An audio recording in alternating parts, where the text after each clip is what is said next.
দেশটা যেন মগের মুল্লুক। যানজটে আটকে থাকা অ্যাম্বুলেন্সের করুণ সাইরেন, পরীক্ষার হলে সময় মতো পৌঁছাতে না পারা শিক্ষার্থীর হাহাকার, আর কর্মজীবী মানুষের ঘন্টার পর ঘন্টা রাস্তায় আটকে থাকার অসহনীয় ভোগান্তি। সাম্প্রতিক সময়ে দেশজুড়ে এমন চিত্র যেন নিত্য নৈমিত্তিক ঘটনা হয়ে দাঁড়িয়েছে। মূলত বিচ্ছিন্ন এবং জনস্বার্থ বিবর্জিত কিছু পকেট আন্দোলন এখন সাধারণ মানুষের জীবনযাত্রাকে বিপর্যস্ত করে তুলেছে। দাবি আদায়ের নামে রাস্তাঘাট বন্ধ করে দেওয়া, আইনশৃঙ্খলা বাহিনীর উপর চড়াও হওয়া এবং জনদুর্ভোগ তৈরি করা, এই অনৈতিক কর্মকাণ্ডগুলোই এখন আলোচনার কেন্দ্রে। আইনের প্রতি এমন অশ্রদ্ধা দেশের স্থিতিশীলতাকে প্রশ্নের মুখে ফেলেছে। বিশেষজ্ঞরা মনে করছেন, এভাবে আইনের অবমাননা করে যখন তখন আন্দোলনে নামার সংস্কৃতি পশ্চিমা ও ভারতীয়দের হাতে দেশের ভাবমূর্তি ক্ষুণ্ণ করার অস্ত্র তুলে দেওয়া শামিল। বাসার বাইরে বের হলেই এমন পকেট আন্দোলনের চিত্র দেখা যায় দেশ জুড়ে। রাজধানী ঢাকা, বাণিজ্যিক শহর চট্টগ্রাম সহ এসব আন্দোলনের ভুক্তভোগী দেশের প্রতিটি জেলা শহরেই। শহর ছাড়িয়ে এখন তো পৌঁছে গেছে প্রত্যন্ত গ্রামেও।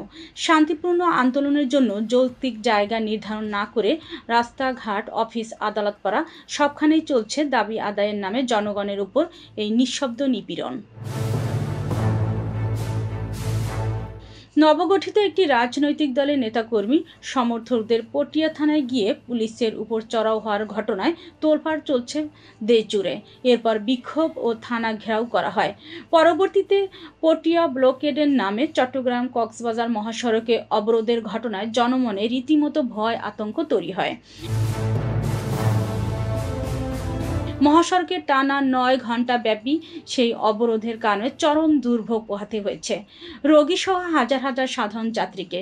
চট্টগ্রাম মহানগরীতেও ডিআইজি চট্টগ্রাম রেঞ্জের অফিসের সামনে ৩ ঘণ্টাব্যাপী অবরোধ করে বিক্ষোভ করেন এই দলের নেতাকর্মী, যা নগরবাসীর জীবনযাত্রা ব্যাহত করে।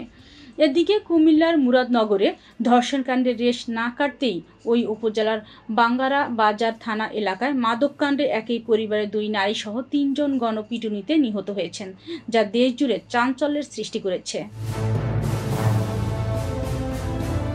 বাংলাদেশের আমজনতা সাধারণ উদার মুসলিম সংস্কৃতিতেই অভ্যস্ত। মারামারি, হানাহানি, সহিংসতাকে এদেশের মানুষ কখনোই প্রশ্রয় দেয় না। যদিও শান্তিপ্রিয় বাঙালি জাতিকে নিয়ে কেউ ছিনিমিনি খেললে ২৪শের গণ অভ্যুত্থানের মতো উজ্জ্বল দৃষ্টান্ত রয়েছে, কিন্তু বর্তমানে যেভাবে দেশ জুড়ে একের পর এক পকেট আন্দোলন চলছে তা রাজনীতি বা ব্যক্তি কেন্দ্রিক। এখানে সাধারণ মানুষের স্বার্থের কোনো সম্পর্ক নেই। এসব পকেট আন্দোলনকারীরা কখনো থানা আক্রমণ করে, কখনো আবার প্রকাশ্যে রাস্তায় আইনশৃঙ্খলা বাহিনীর উপর হামলা চালাতে দেখা যায়। মিথ্যা অভিযোগে এক ধরনের মব তৈরির মাধ্যমে নিজ দলীয় ফায়দা হাসিলের অপচেষ্টায়ও লিপ্ত থাকতে দেখা যায় কিছু রাজনৈতিক দলের নেতাকর্মীদের। অন্যদিকে ছাত্র সংগঠনের ব্যানারে একটি নবগঠিত প্রভাবশালী রাজনৈতিক দল, দেশের একটি ঐতিহ্যবাহী রাজনৈতিক দল আর দেশের ক্যাডার ভিত্তিক আরেকটি রাজনৈতিক দলকেও দেখা যাচ্ছে যখন তখন রাস্তায় নেমে জনগণকে ভোগান্তিতে ফেলেছে। এতে নষ্ট হচ্ছে মানুষের কর্মঘণ্টা, রোগীবাহী অ্যাম্বুলেন্স সঠিক সময়ে হাসপাতালে পৌঁছাতে পারছে না, এমনকি শিক্ষার্থীরা পরীক্ষার কেন্দ্রে যেতে ব্যর্থ হচ্ছে। এতেই ক্ষিপ্ত দেশের নেট নাগরিকরা। সুমাইয়া খান নামের একজন ফেসবুকে লিখেছেন, রাজনীতি করবেন ভালো কথা, তো জনগণ কি দোষ করল? রাস্তা বন্ধ করে জনগণকে ভোগান্তিতে ফেলে ২ দিন পর পর কিসের নতুন নাটক করছেন আপনারা? প্রবাসী সাংবাদিক জুলকার নাইন সাইরো পটিয়ার ঘটনার সামনে এনে তুলে ধরেছেন।